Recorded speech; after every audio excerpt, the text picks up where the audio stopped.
Bonsoir. Vous êtes le chef de service de pédiatrie au centre hospitalier Princesse Grace. En ce début de saison estivale, il est important de prendre quelques précautions pour protéger les enfants des fortes chaleurs. Quels sont les bons réflexes à avoir? Le premier qui nous vient en tête, c'est bien évidemment l'hydratation. Et vous avez raison. En fait, il y a deux composantes dans les fortes chaleurs. Et ça permet de bien comprendre tout ce qu'il y a comme mesure à mettre en place. Il y a bien entendu la température, mais il y a aussi celui qui est responsable de ces hautes températures, c'est-à-dire le soleil. Donc il y a des précautions à cause de la température très élevée. Et vous avez raison, la première précaution, c'est l'hydratation. Parce que quand il fait très chaud, on perd de l'eau par voie cutanée, c'est quand on transpire, mais aussi par voie respiratoire, par exemple, où on respire souvent plus vite et on perd de l'eau par ces voies-là. Donc, notamment chez les enfants qui ont en général entre 55 et 60% de leur poids qui est constitué par de l'eau. Donc quand on perd 2, 3 ou 4%, pour eux ça représente très vite un poids important d'eau perdue et donc des conséquences non négligeables sur la tension artérielle, sur le rythme cardiaque et bien évidemment sur leur comportement neurologique. Ce qui explique souvent quand on est déshydraté qu'on a un comportement un peu plus ralenti, un enfant qui est beaucoup moins tonique, etc. Et on s'en rend pas bien compte parce qu'il y a un vrai piège, c'est que c'est un enfant qui va dormir plus que d'habitude par exemple et donc on croit qu'il fait la sieste et en fait il est en train d'être déshydraté. Donc vous avez raison, il faut hydrater régulièrement. Et comment faire? Il faut tout simplement proposer à l'enfant de boire régulièrement, ne pas attendre qu'il ait très soif, ne pas attendre qu'il soit justement ralenti dans son comportement pour lui proposer à boire. Il faut rappeler juste que la sensation de soif apparaît dès qu'on a perdu 3% de notre masse hydrique. Ça peut paraître pas beaucoup pour un adulte, mais pour autant, ça fait quand même des volumes assez importants, notamment pour un enfant. Parce qu'on le rappelle, l'eau est essentielle à notre organisme, docteur. C'est fondamental. On peut se permettre de ne pas manger pendant 1, 2 ou 3 jours. On ne peut pas survivre sans boire au bout de même de quelques heures.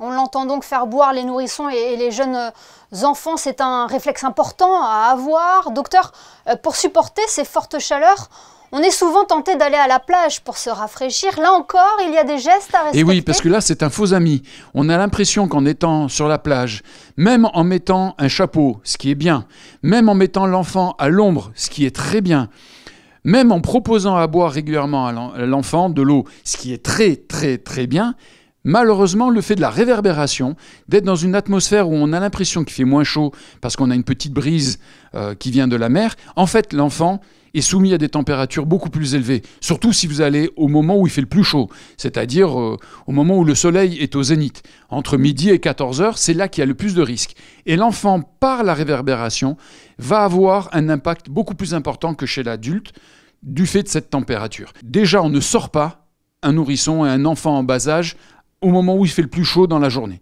Ça, c'est une certitude. Et dans les autres tranches horaires, c'est-à-dire un peu plus tôt le matin ou un peu plus tard l'après-midi, oui, c'est possible, mais en maintenant toutes les précautions que je viens de dire, port d'un chapeau, de l'écran total sur la peau, parce que l'enfant peut prendre des coups de soleil, même s'il n'est pas exposé au soleil directement, uniquement par réverbération. Mais sachez que quand on est près de l'eau, on va avoir la réverbération du soleil et il va bronzer ou plus gravement, prendre des coups de soleil alors qu'on l'a mis de la crème, etc. Donc il faut prendre des précautions. Les t-shirts anti-UV sont fondamentaux. L'écran total, c'est fondamental. Et encore une fois, on ne les expose pas de manière prolongée au soleil, de manière directe ou indirecte.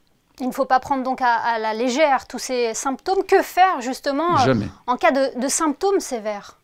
Déjà, remettre l'enfant dans une atmosphère fraîche, proposer des petites gorgées régulièrement, pas en grande quantité, en une seule fois, parce que l'enfant risque de vomir ce qu'il va prendre. Mais si l'enfant a des troubles de la conscience, s'il n'est vraiment pas bien, il n'y a pas d'autre solution, c'est que de se diriger vers un service d'urgence, parce que peut-être que la solution que l'on aura, au-delà de lui donner encore par la bouche, s'il ne tolère pas cette hydratation par la bouche, c'est peut-être de lui mettre une petite sonde dans l'estomac, ce qu'on appelle une sonde gastrique, pour le réhydrater. Et dans les formes un peu plus compliquées ou un peu plus à risque, on peut être amené à perfuser les enfants pour leur amener du liquide, mais pas que du liquide, du sel, du sodium, du potassium et du sucre par voie intraveineuse. Voilà pourquoi il est important et nécessaire de rappeler tous ces gestes à respecter en cas de forte chaleur et de canicule. Et ce message vaut également pour les personnes âgées et vulnérables, docteur. Et oui, toutes les personnes aux âges extrêmes sont à risque.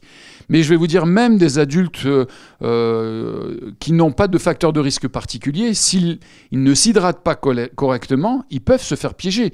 Donc je veux dire, l'hydratation, la prévention de la déshydratation par toutes les mesures que l'on vient de discuter, bien évidemment toutes les personnes vulnérables, quelles qu'elles soient, surtout si elles ont des pathologies pulmonaires, cardiaques sous-jacentes, ou si elles sont âgées, ou si elles sont trop jeunes, ou enfin en tout cas des nourrissons, il faut faire attention et prévenir pour tout le monde. L'eau est un élément fondamental de notre organisme. On ne peut pas en perdre une trop grande quantité sans risquer de mettre sa vie en danger. Eh bien, merci beaucoup Hervé Haas pour tous ces précieux conseils. On rappelle que vous êtes le chef de service de pédiatrie au centre hospitalier Princesse Grasse. Merci beaucoup. Merci à vous.